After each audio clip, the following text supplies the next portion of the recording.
Donald ট্রাম্পের বক্তব্যের কারণে আরেকটু পাকাপোক্ত হলো। দেখেন, প্রাকৃতিক কোনো বিষয় কিন্তু সীমানা মানে না। আগুন লাগলে আগুন ছড়ায় পড়তে পারে। কিন্তু কানাডার পক্ষে এগুলি মানা সম্ভব হচ্ছে না, এইজন্য তারা নিয়ন্ত্রণ করতে পারছে না।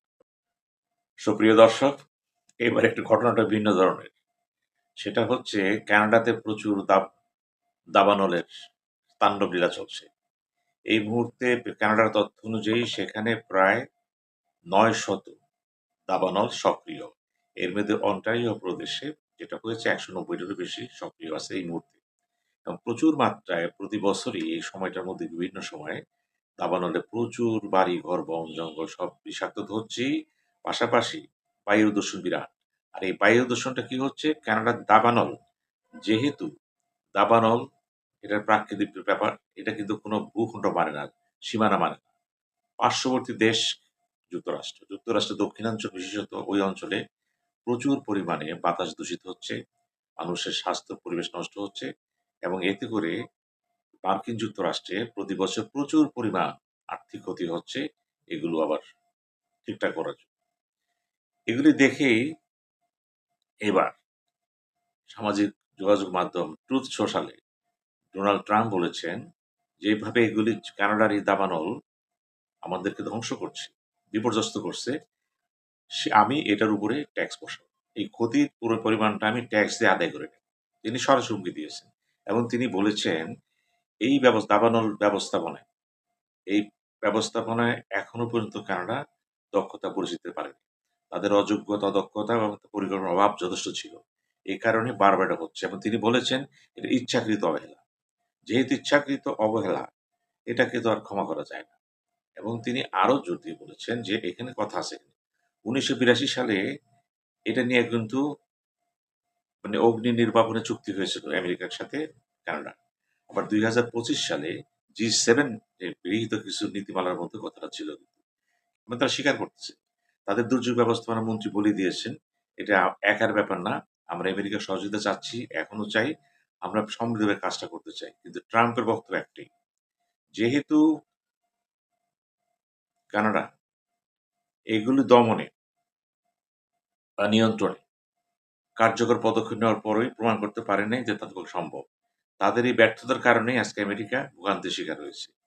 তার এই স্পষ্ট বক্তব্য, এই ভোগান্তির জন্য তাদেরকে শুল্ক আরোপ করা হবে। শুধু এই না, এটা তো গেছেই। ট্রাম্পের সাথে এই কথা তো উত্তর দেন নাই। এখানে যে মার্ক কার্নি উত্তর দেন নাই কোনো। তিনি চুপচাপ ছিলেন কিন্তু। পরিবেশ মন্ত্রী কথা বলেছেন। কি কারণে? এই ট্রাম্পই কিন্তু আবার কানাডা সম্পর্কে বলেছিল, কানাডা যদি যুক্তরাজ্যের ১/৫০তম অঙ্গরাজ্য হয়, তাহলে অনেক কিছু সমাধা হয়ে যায়। তার এই বক্তব্য কিন্তু সেই সময় জাস্টিন ট্রুডো, বর্তমান যিনি আ লিবারেল পার্টির নেতা মার্ক কার্নি, তারা কিন্তু এসব বিষয় ভালোভাবে নেননি এবং তারা স্পষ্ট বলে দিয়েছেন কানাডা স্বাধীন সার্বভৌম দেশ। এই সমস্ত কথাবার্তা আমাদেরকে খুব হার্ট করে এবং এর থেকে কিন্তু কানাডার সাথে সম্পর্কটা কিন্তু কার্নির সাথে ডোনাল্ড ট্রাম্পের সম্পর্ক ইতিমধ্যেই কিন্তু এটা নিয়ে টলমল অবস্থায়। এছাড়া তার বিভিন্ন শুল্ক আরোপটা আছেই। এখন দেখা যাচ্ছে ডোনাল্ড ট্রাম্প কখনো থেমে থাকবেন না। যেখানে যে সমস্যা হবে তিনি সরাসরি সেখানে হুমকি দিয়ে বসেন। যেখানে ৮২ সালে চুক্তি ছিল, ওইটাও কিন্তু তিনি মনে করতে পারছেন না। ২০২৫ সালে G7 মিটিং কথাবার্তা হয়েছিল এবং জিনিসটা এখন এটা কি করা যায়? তো যেহেতু তিনি বলছেন ইচ্ছাকৃত অবহেলা, এটা দেখার ব্যাপার আছে। যদি ইচ্ছার অবহেলা হয়, সেই ক্ষেত্রে তিনি বক্তব্য রাখতে পারেন যে, "আমি কেন ক্ষতিগ্রস্ত হব? আমি কেন তোমার এই ধোঁয়া এসে আমাকে নষ্ট করবে? আমি কেন বছরে শত, শত কোটি ডলার খরচ করব এর পেছনে? তোমার দায়িত্ব তো এখানে আছে।" কথার যুক্তিও আছে, আবার কিছুটা আবেগও আছে। আবার দেখেন, এই ট্রাম্পই কিন্তু আপনাকে বলেছিল যে, যদি কানাডা আমাদের ১/৫০তম অঙ্গরাজ্য হয়ে যায়, তাহলে কোনো অনেক সমস্যার সমাধান থাকে না। তবে জাতীয় সঙ্গীত রক্ষা করতে পারবে। এইটা নিয়েও কিন্তু কানাডার সাথে বিরোধ হয়েছে। এটা নিয়ে কিন্তু রিপাবলিকান অনেক সংসদ সদস্য যারা সিনেট, কংগ্রেস আছে, তারাও কথা বলছেন। অর্থাৎ এই দাবিটাও কিন্তু তারা করে যাচ্ছেন। কিন্তু উদ্দেশ্যটা কি? কানাডাকে ছলে বলে কৌশলে কোনোভাবে সাথে রাখা যায় কিনা, অ্যাটাচমেন্ট করে দেওয়া যায় কিনা। লক্ষ্য রাখুন, এই ডোনাল্ড ট্রাম্পই কিন্তু গ্রিনল্যান্ড নিয়ে কথা বলেছেন এবং সেটা দখল করতে চাচ্ছেন। ডেনমার্কের সাথে তার এটা নিয়ে কিন্তু কিছু মনোমালিন্য চলছে। কিন্তু তিনি ড্যাম কেয়ার।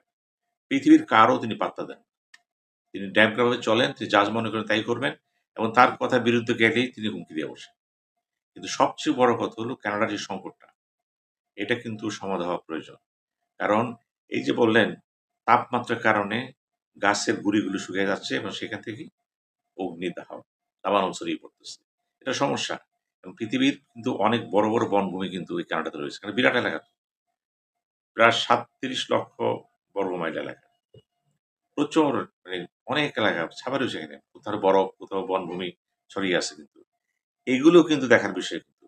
এখন এটা নিয়ে কি করা যাবে? নিশ্চয়ই কানাডার সাথে আমেরিকার কথা হবে এবং সেই কথা তো শীঘ্রই হবে। সম্ভবত ওই যে ফুটবল যে ফাইনাল খেলা আছে নিউ জার্সিতে, সেখানে তাদের সাক্ষাৎ হতে পারে। অর্থাৎ বিষয়টি কিন্তু এখনো স্বাভাবিক পর্যায়ে নেই। এটা নিয়ে কানাডার সাথে আমেরিকার একটা সমঝোতা হতে হবে। যেহেতু আমেরিকা বলে ফেলেছে সোজা কথা, এটা ইচ্ছাকৃত অবহেলা। আর ইচ্ছাকৃত অবহেলা কিন্তু শুধু অবহেলা সে পার পাওয়া যাবে না। দেখা যাক সামনে কি হয়। কানাডার সাথে সম্পর্ক এমনিই তো খারাপ হয়ে গেছে শুল্ক নিয়ে। এমনি কিছুটা অধপতিত অবস্থায় ওই যে প্রদেশ করে ফেলবেন। এখন আবার দামানো নেওয়া হবে। এই সমস্যাগুলির সমাধান যদি দ্রুত না হয়, তাহলে সমস্যা আছে। কারণ এই দাবানলের খেলা চলবে। ট্রাম্প যে কথা বলেছে প্রতি বছর এটা হবে। আমি কি প্রতি বছর টাকা দেব? তাহলে প্রাকৃতিক কোন জিনিস যদি ভূখণ্ড ছাড়া অন্য জায়গায় আঘাতপ্রাপ্ত হয়, সেটা কি করতে পারে? এটা নিয়েও জাতিসংঘের চিন্তা ভাবনা করার ব্যাপার আছে। দ্বিপাক্ষিক চুক্তিতে এটা হবে না।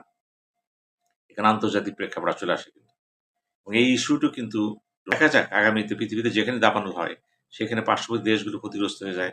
যদি সেটা ইচ্ছাকৃত না হয়, তাহলে অন্য কথা। যদি ইচ্ছাকৃত হয়ে যায়, সমস্যা। আবার ইচ্ছাকৃত না হলেও সমস্যা। ক্ষতি তো হচ্ছেই।